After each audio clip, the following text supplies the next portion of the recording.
you can read it and you can accept, like, this is just about God, and this is just about faith, and this is about people who are looking for meaning in their lives, and this is a family story. If it belongs to anyone, it belongs to just humanity. This is In Good Faith, where it's our privilege to hear stories and accounts from believers told in their own words. Our hope is to listen with an open heart, celebrating the power of faith and belief and what those stories mean to the ones who tell them. This week on In Good Faith, which is an interfaith podcast, I'm sure you've noticed, we're talking interfaith specifically, both the art of interfaith living, and I'm really pleased about actual interfaith art, which is a whole new thing that I'm really happy to get to. So senior producer Heather Bigley is with me. Hello. As well as our student producer Leah King. Hello. Our guests today come from a neighborhood, sort of, a really big neighborhood. Coming up this August, we're headed to Chicago to attend the Parliament of World Religions.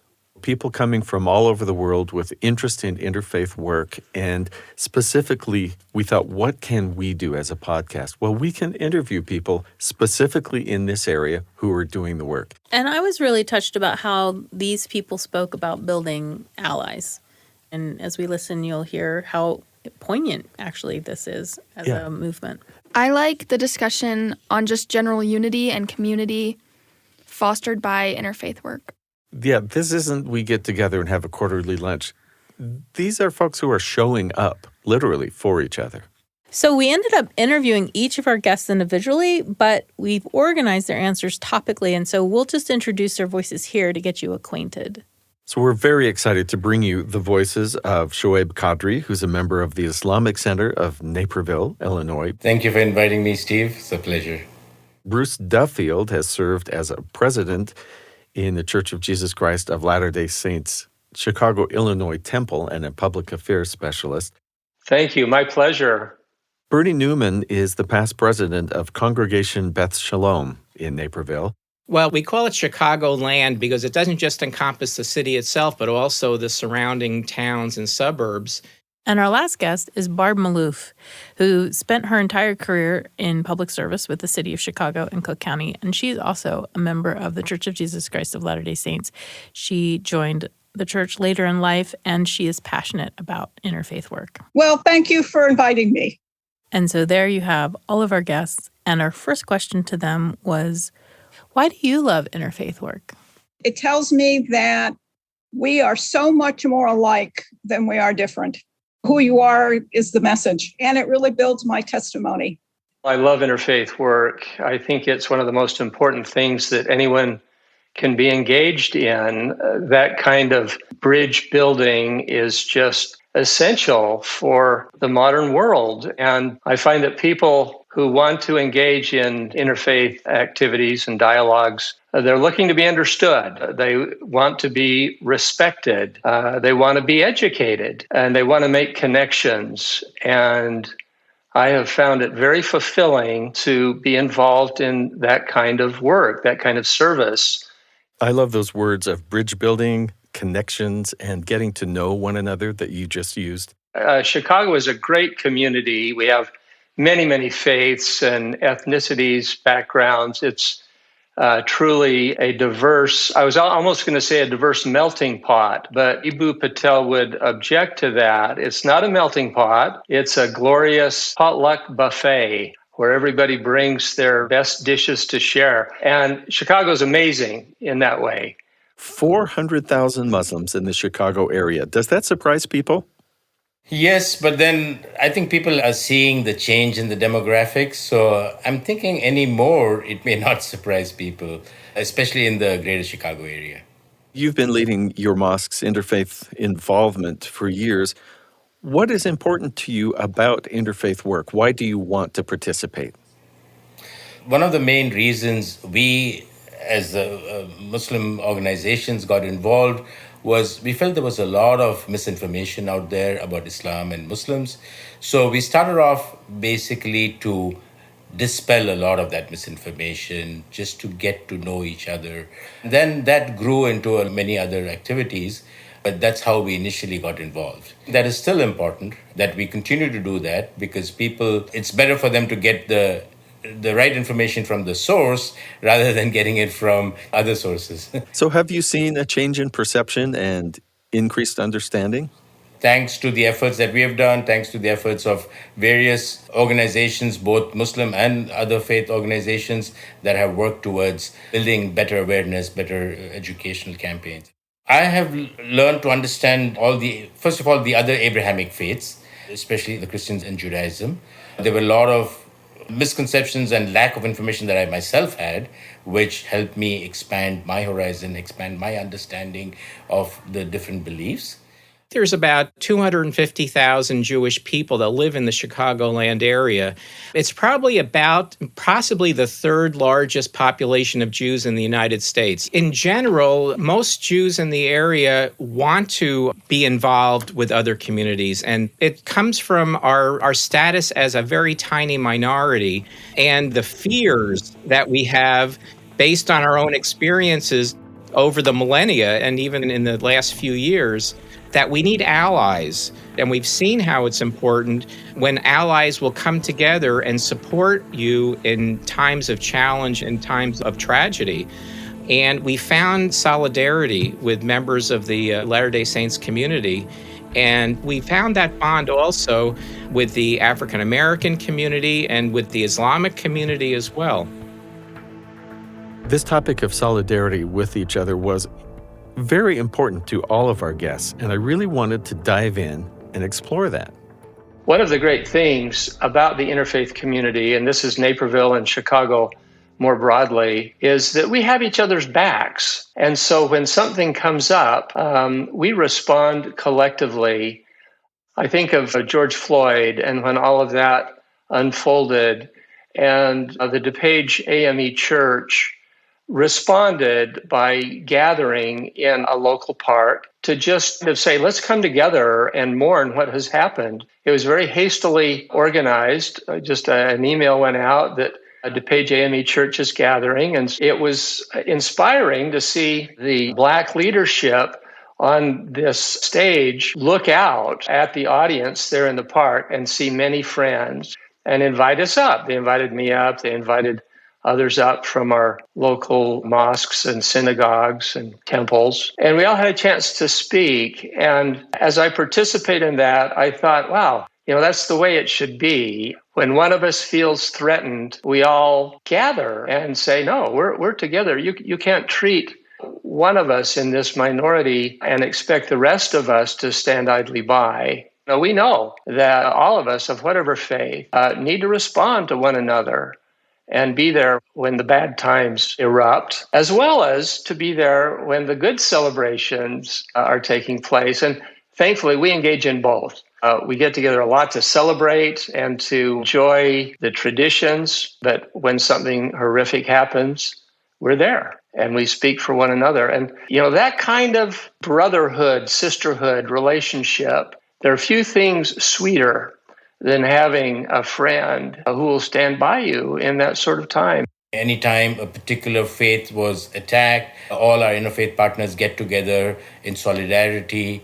There was one event where a Sikh gentleman was attacked in a hate crime in a neighboring suburb, and ICN hosted a solidarity event, and which was attended by, I'd like to say, at least 18, 19 different faith organizations. And it was a wonderful, wonderful display of solidarity, coming together, showing support. You might be familiar with the massacre at the Tree of Life Synagogue in Pittsburgh, Pennsylvania. Yes. When a gunman came in and killed 11 worshipers during a Shabbat worship service, a Saturday morning worship service. It shook the whole Jewish world. And I remember I was sitting in my synagogue that morning in Naperville, and I happened to look out the window of the sanctuary, and I saw a police car drive right up to our building, which was unusual.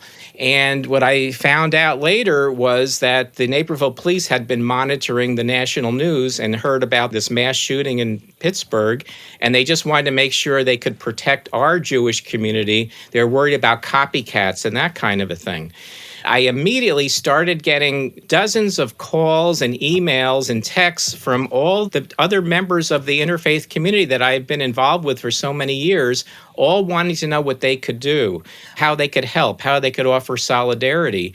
And we decided to have a solidarity program at my synagogue. Basically, 8 days after that, it was on the Sunday, a week, just 8 days after the massacre. We used social media to get the word out. We had 800 people show up at our synagogue for this solidarity program of all different faiths. It was the most people we ever had squeezed into our building. We had about a dozen leaders of all different faiths get up at the front on our bima, I guess you might call it an altar at the front of the sanctuary, and each gave a message of solidarity to the Jewish community. And we had members of the Sikh community, the Hindu community, the Islamic community, many different Christian denominations, the Catholic community. We had the chief of police of Naperville speak to us and other dignitaries. And my Jewish community was just so touched by that all of these people would show up for us at a time of real vulnerability.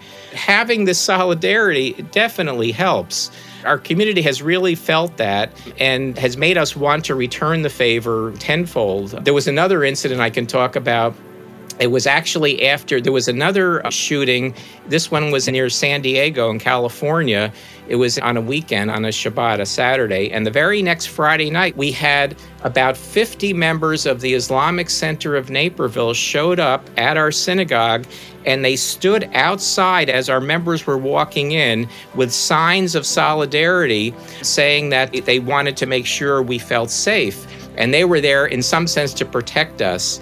And we invited them into our synagogue, and we gave them prayer space because they had Muslim prayers that they needed to do in the evening, like we have prayers. And so the Jewish people were praying in one part of the building, the Muslim people were praying in a different part of the building, and then we all met together for a reception. It was a very wonderful evening. What was very impressive to me was the hard work that these interfaith partners were accomplishing there in Chicagoland.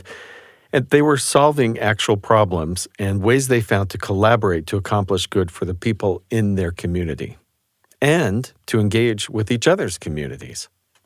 There are various verses in the Quran as well as sayings of the Prophet, which are hadith, that talk about helping your neighbor, helping your brother.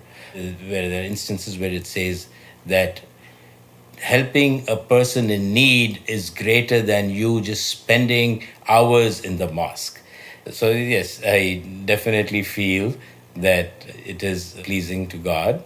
And at the end of the day, we all depend on the mercy of God for acceptance and blessings. On the Interfaith Council, we all can come together around the table and help solve problems. Programs for hunger and programs to fight violence. The first one I would think about is the Hyde Park refugee project. The refugee work is a task force. It's like a subunit of the Interfaith Council. We have people from synagogues. We have people from Lutheran Social Services. We have Refugee One. We have people from the mosque. We have representatives from the Baha'i faith community. We have the Unitarian Church here, the University Chapel. So it's a pretty wide-reaching universe of partners. When President Biden airlifted families from Afghanistan, 4 of them settled in the Hyde Park area. And our Interfaith Council worked with Refugee One to help these families resettle. And some congregations took care of the apartments. Our congregation has donated space for ESL classes and for a summer program for youth. And other volunteers that are maybe not even part of a denomination but have passed our background check actually visit the homes and tutor one-on-one. That's been extremely rewarding. And the Interfaith Council has been doing this since about 2016 when the Syrian refugees first arrived. A bunch of families came. And then with the coming of the Afghan families and also 2 families from the Congo, the group came together again because we have different task forces that spin off and have a certain focus. So I've been really very involved with the refugee project, in large part because my name, Maloof, is Lebanese. My father and my grandparents came here on a boat. And so this project is very near and dear to my heart. So in Naperville, we are truly blessed to have an organization called NILA, the Naperville Interfaith Leaders Association, which has people from organizations of different faiths. And one of the flagship events that NILA does is an annual World Peace Day, where we have speakers from all the faiths come and talk about what each of our faiths believes in as far as attaining world peace. So that's a great event where it's a great opportunity for everybody to get together, get to know each other in a presentation format as well as a social gathering. And then the other project is Growing Home. It's about 4 city blocks in a very underserved community called Englewood. We're working with Jewish community leaders, Muslim community leaders, and a lot of not-for-profits are involved in Growing Home. Things like the Chicago Community Trust, the city of Chicago gave them a big grant. There's a lot of municipal grant money that has also gone into Growing Home. In terms of the Interfaith Council, the local synagogue here in Hyde Park is a member, and we're looking to expand our work south and west of Hyde Park. And the city and a lot of other not-for-profits and the church have gone in, and they've taken these 4 huge city blocks and they've made them urban gardens. And they've taken people that are hard to employ and they've given them the skills that they needed to make them employable. They've taught them what it means to show up for work every day. Like if you're someone who's from a drug treatment program or somebody who's being released from jail, you have some place to go. And then what the church did was we donated a truck and we donated a trailer and we donated a bunch of computers so that the people who are in this program could go online and get permanent jobs and find permanent places to live. And it's been great for not only our clergy, but clergy of other denominations, because they have a place now that has credibility where they can send people at need. And so Growing Home gives a lot of resource to our clergy, other clergy, and other people in the not-for-profit world to help a population that really needs help. ICN has a free clinic where we have volunteer doctors who every week we have patients coming in, and this is open to people of all faiths. ICN has 3 locations. One of the locations we've got an entire wing dedicated for the free clinic. And many people, like I said, most of the beneficiaries of our health clinic or our free clinic are people of other faiths. And this is entirely voluntary work by doctors in our community, nurses and other healthcare workers in our community. Even the labs are donated. The lab work cost is donated by the clinic. So it's been a fantastic program. We've had annual events where we've had just like a day-long free health checkups.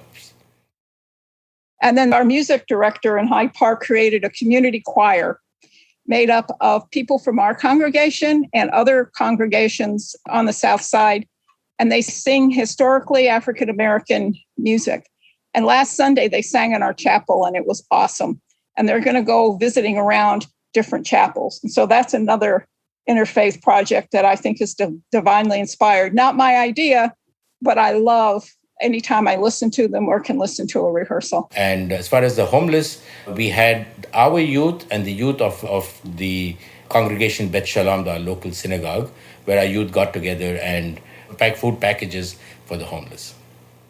The interfaith work that we do is also important at the local level, because that's when you're really impacting people. You're really impacting children, the youth growing up. And we look to those leaders for some of the guidance that we have, how to conduct interfaith meetings and dialogues, and just the leadership that they show in getting together with other faiths is guidance to us as well. But maybe a message there is that it's really important at the local level to make sure we have this kind of a dialogue going. You're listening to In Good Faith. We'll be right back.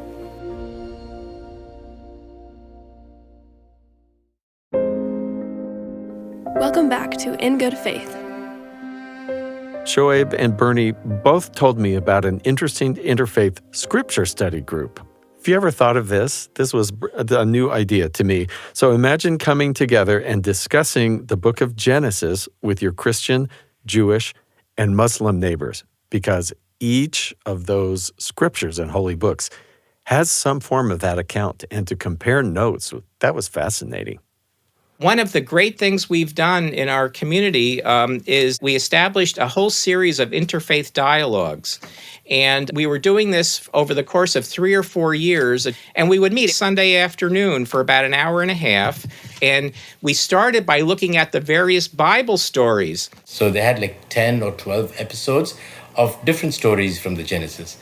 And this was a smaller group. It was more a theological discussion where we got together and each of us would have a presentation on what we understood, or what our faith described each of these stories. Like if you take Adam, for example, or Noah or Moses. And these are stories that are common to all three faiths.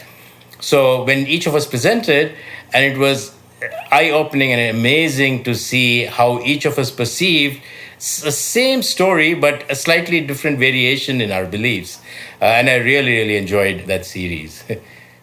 And what was remarkable to me was how the stories that I grew up with, I consider Moses to be my great-grandfather. That's my ancestor. And we would talk about how each of our faiths views those particular characters. And there's differences. But what that did was it just increased my, certainly my respect for the other faiths, that they actually saw some of the same important lessons that I had found and that my faith had found in those stories. And it made me feel that my tradition is very genuine, okay? Because when other people are looking at the same stories and coming up with some of the same lessons, it tells me that I must be onto something.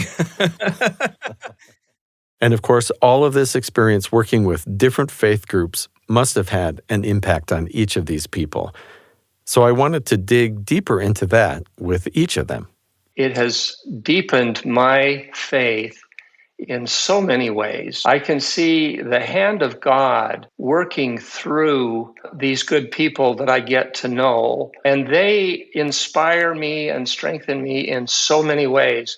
There are just countless examples. I admire my Muslim brothers and sisters for how they organize their lives around prayer. And I can learn a lot from that. They are devoted to their prayer, and they make sure that their other priorities don't interfere with their prayer. I admire my Sikh and Muslim friends who wear the turban or hijab, or my Jewish friends who wear the yarmulke, the kippah, as an outward manifestation of their faith. And they're not ashamed of their faith, even though sometimes they take political heat for it. But they're out there expressing their faith in a public and wonderful way, courageously. And that emboldens me. I love the way my Jewish friends honor the Sabbath. The Shabbat experience is, I'm sorry to say, a holier experience than often is practiced in the Duffield household. I remember going to a Shabbat dinner with one of my friends. They had invited me, and I had not been to their house before. It was in north side of Chicago. And she said, now, this is how you get there, and GPS doesn't always get you quite right. But if it is after 5:23 p.m., you will not be able to reach me by phone, because I turn off my phone when the sun goes down, and I don't answer it on the Shabbat, on the Sabbath, until the evening of the following day. And I thought, well, good for you. That's observing the Sabbath in a way that's higher and holier than the Duffields often do. And my Christian friends, my Catholic friends, I love their worship of Holy Week. We could learn something from some of our other Christian cousins about making the Holy Week experience, the Easter experience, more grand than traditionally has been the pattern in my faith. When you talk to people of other faiths, it strengthens your own belief, because you see there are so many people who believe in God, who use different means to achieve each of their individual faith goals, if you will.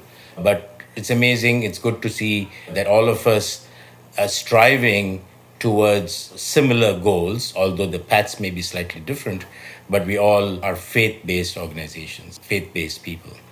It's really made my testimony of the principles that we teach even stronger. Because I realize that people from different faith traditions have many theological beliefs that we have. And it also makes me feel like there's a way to reach people that missionaries knocking on their door may not reach them. It's like it says in Matthew, let our light shine. And I think that's what we get to do with the interfaith work. We really get to let our light shine. And it's given me a deep appreciation for every blessing in my life. When I think about the families that we serve with the Refugee Project, recently I went on vacation, and when I came back, the mother shared that she was concerned that I might not come back. And I think it was important for them to realize that people go on vacation and then they come back. And I think that's just kind of part of what they've lived with. And so I see situations, and then I step back in my own prayer life and I think, wow, I have all this gratitude for all the blessings that I have. I know what my grandparents lived through before they came to this country. But in terms of the families that I deal with, I haven't had to live through anything like that. And so it really makes me count my blessings rather than complain about what I don't have. That was Barb Maloof, Bernie Newman, Bruce Duffield, and Shoaib Khadri from Chicago. And I just loved listening to them and these really concrete ways that they are solving problems in their neighborhood. Yeah, in their neighborhood, but not in these separate little silos, like doing it at the same time but separately. Right. Besides their own individual projects, they really are doing this as an interfaith council. And I just sense so much respect they have learned for each other and for each other's faiths. For me, it was valuable that they wanted to get involved in interfaith work to kind of correct this misinformation about their religion and misconceptions they had about other religions. But instead, they founded this strong community that they can rely on and that will show up for them even when not asked to. They will come with signs. They will come pray in the same synagogue, even though they worship differently. Yeah. That story of the Muslims and the Jews sharing prayer space in a synagogue, I think I'll remember that for a long time. Yeah. So I had always thought interfaith work was, we'll meet together in a committee, we'll get to know one another and say, maybe we'll come visit your congregation. But there's so much more to this. It's the rubber meets the road part. And so I realized when a local congregational church was putting out a plea for help because they needed some landscaping help and they needed more people than they had in their congregation. And so my wife and I show up with our gloves and our shovel, and I look around and I see a guy from work that I work with almost every day, and he's there with his 4 kids. And he wanted his kids to have the experience, not just of helping people within their own community, he wanted them to look outside of their community. So that's a bit about the art of interfaith living. So Heather, tell us about actual interfaith art, because this was fascinating to me. Yeah, so recently at BYU, we had a student exhibit called A Catholic Reads the Book of Mormon, and I saw the exhibit, and then I had to meet Candace Brown. She is the student who put this exhibit together. She just graduated from BYU in curatorial studies, and she had been working with Walter Whipple, who was a teaching professor emeritus of Polish here at BYU. And in 1990 to 1993, Whipple served as the president of the Poland-Warsaw Mission for the Church of Jesus Christ of Latter-day Saints. And these 2 people knew an artist named Roman Sledge. And I wanted to talk to them because, one, I love art. I love the way it can touch you and teach you things that you didn't even know you needed teaching. I like this interview too because my mom is an artist and I would grow up going to art museums with my family. And my dad would always try to ask my mom, is this a good art piece or is this good? And she would just respond, well, how does it make you feel? And so I think the power of emotion in artwork is really strong. And I think that it's discussed really well in this interview. To me, the most fascinating imagination experiment would be someone hands me a book of scripture to a faith that's not mine. And I've never seen any of their kind of art, their style of art. And then I read it, and I'm supposed to sculpt something or paint something. And what I would come up with Would the adherents of that faith look at it and go, oh no, you have gotten that so wrong? Or would they say, that kind of puts a new perspective. That's interesting what you drew out of that. And so I got to speak with both Candace and Walter in this interview. And one of the things you'll be asking yourself is, where do I see this art? Well, you can go to bookofmormoncatalog.org and you can search Roman Schledge, which is spelled SLEDZ. So that's bookofmormoncatalog.org and search for Roman SLEDZ. The first time I met Walter, I was going to interview him for the BYU Museum of Art Souls and Sacraments religious exhibit, and he was so kind and welcoming and just started showing me all of his sculptures and teaching me how to distinguish between the different artists and how to identify like marks of just some really good folk sculpture. I remember he like opened up all of his closets in his bedroom and started just pulling out more and more sculptures, handing them to me, and I didn't know what to do with them because there were so many. How did you meet Mr. Sledge, and how did this relationship develop that he was going to read the Book of Mormon, first of all, and then sculpt things? With meeting him, I don't recall when I met him. I do recall that in November of our first year in Poland, our daughter attended the American School of Warsaw. One day when I picked her up from school, and as we drove back into the main part of town, our daughter said, Christmas is approaching and we ought to have something to put in the mission home. We ought to have a nativity scene. We drove near the old market square of Warsaw, walked into a folk art shop, and I let her choose a nativity. While we were in the shop, I noticed a lot of other sculptures, but our very first sculpture, our daughter picked. And then the lady in the art shop, when she realized that I was serious about pursuing what was the highest quality of folk art, she took me under her wing. She had been a consultant with museums in acquiring their collections, and she was very well versed in folk art. She knew all of the artists and was able to evaluate their works. And so I decided that I wanted to purchase 10 sculptures, one by each of the 10 top folk artists according to her. And she pulled out a Saint Sebastian of Schledge. It shows Saint Sebastian being pummeted with arrows. I wasn't particularly impressed with it because Schledge leaves his sculptures rough cut. He doesn't sand off the chisel marks or anything. And she says, this is one of our best artists. And she gave me the option of returning sculptures if I didn't learn to like them. So I took the Schledge home. Our daughter ridiculed it. The wrath of a second grader. Yeah, Schledge put a couple of arrows in the breast of Saint Sebastian, and our daughter would pull those arrows out and hide them somewhere in the house. I started noticing the expressive quality of Schledge's work. He has an inherent sense of anatomy. So his figures, they look real, whatever position they're in, and they're expressive. Don't mind the chisel marks that he leaves, but they're expressive, and he has a narrative gift. He's able to really present the essence of a story. Well, I decided I wanted to acquire a few of his pieces, but they were difficult to get a hold of. He lives in a remote area of Poland, probably the least populated part of Poland, and he lives in Malinówka, which would translate something like a raspberry patch. It's not even on a map. Near the end of our mission, this would have been in June of 1993, my son and I visited him. And as we drove near to his place, I said to Timothy, if he has any sculptures available, we can only buy one. And when we walked into Schledge's house, he had a table full of sculptures, maybe a dozen or more. And my son said, Dad, when we go back to Provo, we won't be able to find any sculptures by Schledge for sale in Provo. We better take what we can afford. So we emptied our pockets on Schledge's table. Yeah. And I even went out to the car to look at the gas gauge to make sure that we could get back to Warsaw. And we gave him every last grosz that we had, and we were able to purchase 3 sculptures.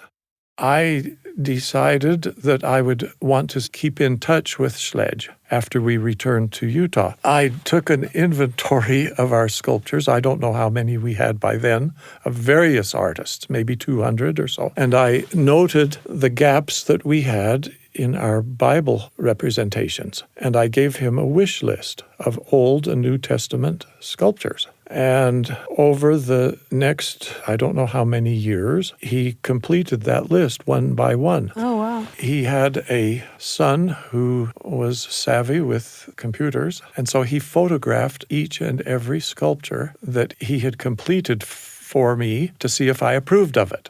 He would send me an image of it over the internet. And of course, they were fantastic. So I gave him the green light, and he mailed these biblical scenes to me one by one. And eventually, I don't recall how many he had done for me, maybe 40 or 50. So I realized that I was beginning to run out of money. These sculptures of his were not expensive. But nevertheless, being in education, I had limited financial resources. And so I wrote Sledge and said, I think it's time for me to close down the shop. My collection is large enough, and it's been very nice knowing you. And he wrote back and said, oh, don't quit. Don't you recall that when your son and you visited me in June of '93, you gave me a copy of the Mormon book? I have read the Mormon book, and I would like to do the following 6 episodes from the Mormon book. And I said, go ahead. Right. And so he sent those one at a time. Of course, it took him some time to carve them. He did those 6, and we ended up with, I think, maybe 13 or 14. 13 and I think 14, including the Joseph Smith The Joseph Smith story, yeah. So there are several of those Book of Mormon stories that I'm not aware of any LDS artists who've done those topics. This is what struck me as I came upon this exhibit in the library. Like, I saw a little poster and I was like, what is this? And I followed the breadcrumbs down the stairs, and then I come across these wood carvings, and I found I was really moved. And one of the reasons I was really moved was this is a person coming at the Book of Mormon without any kind of guidance. No one is saying to this person, these are the important stories. I'm a convert myself, and my approach to the Book of Mormon I feel like has always been heavily like, here, let us teach you what you should be getting out of this book. And here is someone who's come across the book and been inspired by it and picked stories and themes that perhaps the rest of us aren't really paying attention to. And that to me was incredible. So I'm curious about your reactions to what he chose, and when you approach his work and his sort of interpretation of the Book of Mormon, what is it that you're seeing? Before I was an intern at the MOA, I was actually an intern with the Book of Mormon art catalog. It's this new digital database of Book of Mormon art, and I'd been working with them cataloging like thousands of images from LDS artists.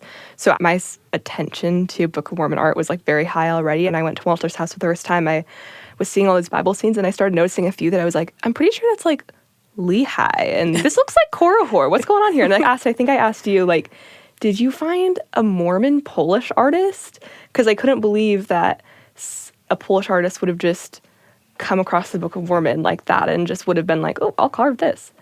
And I was just amazed because they are beautiful. And I love that he picks up on some of the stories like everybody picks up on. He has this beautiful sculpture of Jesus and the Nephite children that is just so tender and beautiful. It has Jesus and all of these mothers and fathers holding their little babies and angels all around them. It's fantastic. And then he has like a scene of the battle with Captain Moroni and Zarahemna. That's just so nothing I've ever seen before. And then he also had Lehi's first vision from 1 Nephi chapter 1. And so as I started thinking, like, why did he pick up on those scenes? And realizing, like, these are really key moments that we tend to pass over because we just don't, for whatever reason, don't talk about them as much. But they really are foundational to our beliefs in Christ and to our beliefs in, like, the plan of salvation, or to our beliefs about peace and community and everything. And I just was blown away, I think. by how perceptive he was of what matters most in a way that, like, I, who've been a member my entire life, had just never stopped to think, oh, that is a huge deal. What about you, Walter? When you saw these original 6 or the final 13, what struck you about this person's interpretation? One thing I know about Mr. Sledge is he's reverent. He's respectful of sacred things. He's a man of very few words, and he has approached the Book of Mormon with that same reverence. I learned something from this. I was a missionary in Switzerland, and I was shy. I was anxious, lest when I handed someone the Book of Mormon, they would make fun of it. Right. Or belittle it in some way. So I was filled with anxiety as I approached people about the gospel and whatnot. But this has taught me that the Book of Mormon is universal. It was written to everybody. That includes Mr. Sledge. So I think we should not be so possessive about the Book of Mormon. We should not think of it as ours, even though we hold the copyright and we do the printing of it, but it actually belongs to the whole world. It belongs to Mr. Sledge as much as it belongs to me. You're listening to In Good Faith. We'll be right back.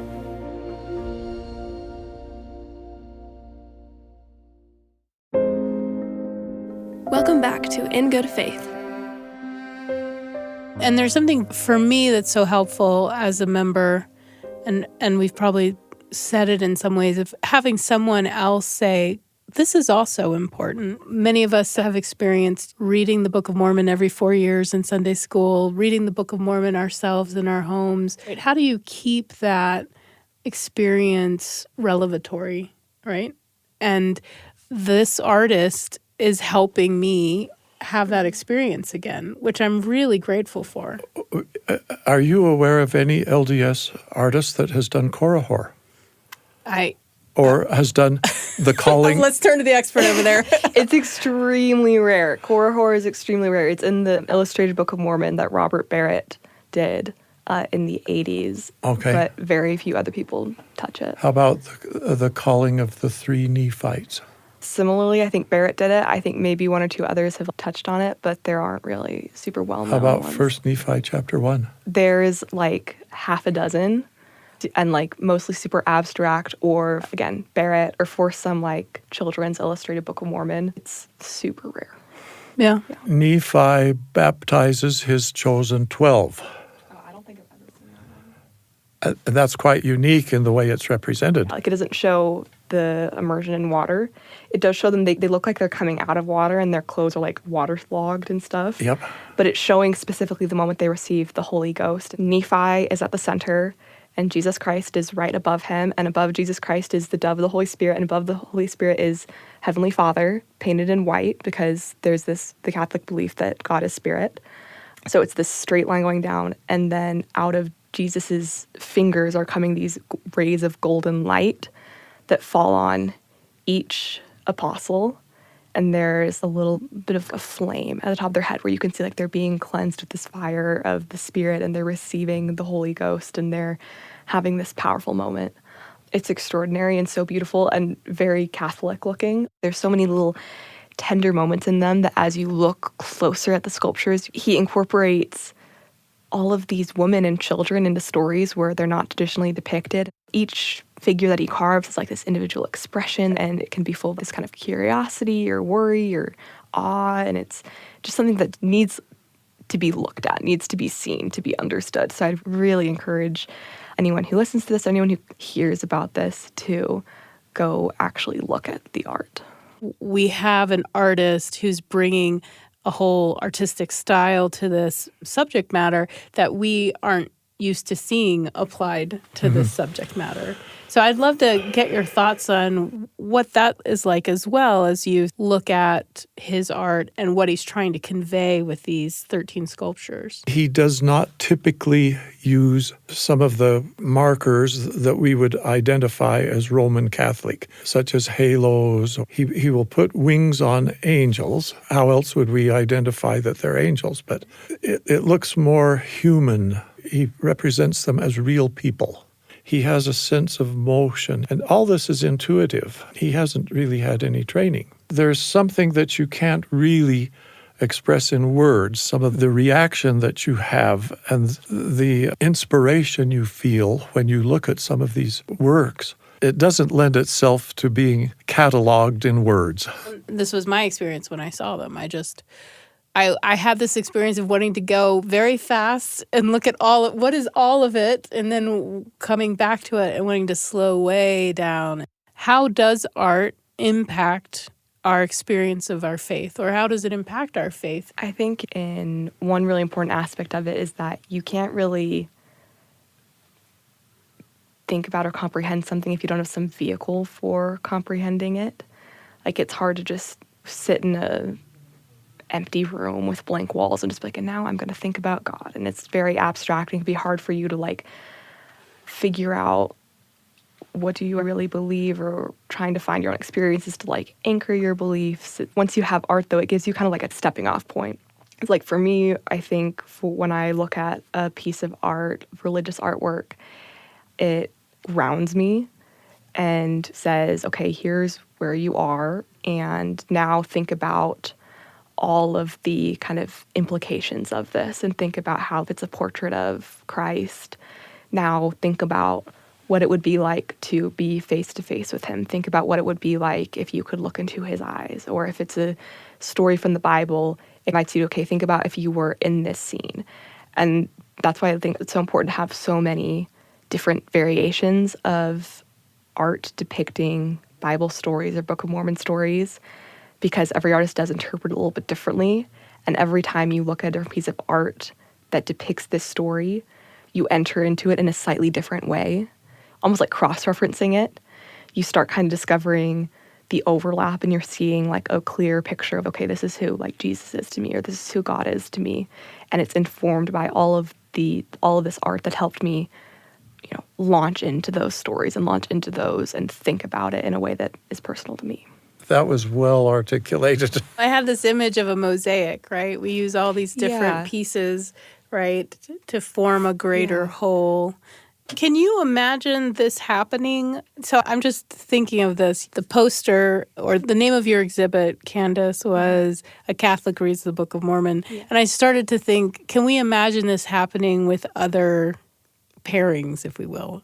A Latter-day Saint reads the Quran and makes art out of the Quran, or a Jew reads the New Testament. Would that be something we're interested in pursuing? And what's the benefit, I guess, is the question. What do you guys think about that? So there is, I think, there are definitely cases. I think there are a lot of stories that I've been able to find on the internet and stuff of those exact things happening, those kind of someone from our faith reading the Quran, or Jewish reading the New Testament, or something that does happen. I think Sledge was maybe unique for like how humble he was, and like how just matter of fact and like, hey, here it is. But I think it's beautiful, and it is valuable because I had this experience with the Interfaith Dialogue Committee at BYU. I was presenting the exhibit to them and walking them through some of the sculptures and things. And there were students and people there who were not members of our faith and who were very moved by it, and we're saying, because the theme of it is, as Walt just kind of said, this isn't owned by the church. It's not that you have to either read the Book of Mormon and convert, or never read the Book of Mormon again because like clearly you didn't get it and therefore it's not for you. You can read it and you can accept like this is just about God, and this is just about faith, and this is about people who are looking for meaning in their lives, and this is a family story. And having this art that just represents, this is for everyone, this is just for humanity. I think having, I'm really intrigued by the idea of like a Latter-day Saint artist exploring the Quran and making art about it, and exploring like this isn't just for the Muslim community, this is for everyone. If you approach it with respect and you just recognize this is about faith and this is about the best way to live, and to live with this charity and this godlike love and this faithful religious focus in your life. I think there's so much space for that, and I think it really helps to create like connection and understanding across communities, to recognize what other communities have to offer. Yeah. And it's not about ownership, it's not about who owns what, it's more like sharing and saying, if it belongs to anyone, it belongs to just humanity. The interview was with Walter Whipple, a teaching professor emeritus in the Department of Germanic and Slavic Languages here at Brigham Young University, and with Candace Brown, who recently graduated in art history and curatorial studies, and put together this exhibition, A Catholic Reads the Book of Mormon, Folk Carvings of Roman Sledge. One of my favorite things was hearing Walter analyze what had happened from this Polish artist, and that he is saying he realizes that it's for everyone, meaning he could read the Quran and not say, that has good stuff for those people. Yeah. He said, it's for everyone, meaning it's also for me, and the art helps me access that. Yeah. I really loved this idea that all of these sacred scriptures are for all of us, and there's something we can learn from them. And as I said in the interview, I loved this idea of learning something new about scripture that I'd already studied lots and lots and lots. And here was a new thought and a new way to present it to me that taught me even more. I think it's a good reminder, too, that we can talk about our religions and our faith without trying to convert other people and without trying to say this is the truth and the only truth. We can take truths from different books because they are meant for everyone, and we can share our book or our tradition with people, and they can take from it and even make artwork out of it, and they can take from it what they need at the time. One of my favorite traditions growing up was on Christmas Eve, we would go to a Catholic Mass, and because one of our family friends would play the organ. And I remember I was really young, but I remember thinking the cathedral was beautiful, and I remember the music was powerful, and I think those things, the art and the music, can speak across faith tradition and bring us together. So we heard from 4 different neighbors in Chicagoland who are part of Interfaith work. And we heard about 2 people who discovered some interfaith art that was very meaningful to them personally. And Walter said in this last interview something that, as he thought about the artist, quote, he's reverent and respectful of sacred things, which I think applies to the interfaith work as well as the interfaith art. Are beauty influencers and hair removal ads taking over your Instagram feed? Want to feel more uplifted as you scroll? Follow us on Instagram at ingoodfaith podcast for exclusive video content from our interviews. Many thanks to Shoaib Khadri, Barb Maloof, Bernie Newman, Bruce Duffield, Candace Brown, and Walter Whipple for speaking with us today. This episode was produced by Heather Bigley. Our production team also includes Emma Engebretson, Leah King, and Katarina Martinic. Our post-sound engineer is Daniel Phillips. In Good Faith is committed to the idea that we all benefit from hearing people of widely varying backgrounds share their personal experience with faith and belief. In fact, we think people with such experience deserve some of our best listening. If you like the show, we hope you share it with a friend and leave a comment or review where you get your podcasts. Find us on Twitter at InGoodFaithPod, Instagram and Facebook at InGoodFaithPodcast. In Good Faith is a production of BYU Radio. I'm Stephen Cap Perry. I hope you'll join me again soon, right here in Good Faith.